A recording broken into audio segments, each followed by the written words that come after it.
रब ताला ने कुरान मजीद में सूरह निसा वर्स 59 में इरशाद फरमाया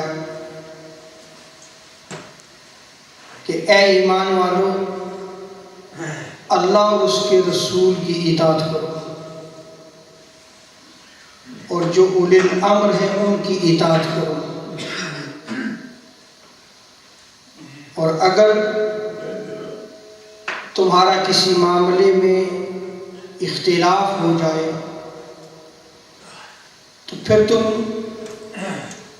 उसको अल्लाह और उसके रसूल की तरफ लौटा दो।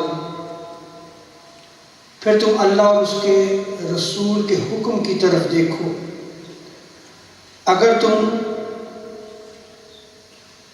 ईमान लाते हो अल्लाह तबारक व तआला पर और यौम आखिरत पर, तो तुम उस मामले को अल्लाह और उसके रसूल की तरफ लौटा दो।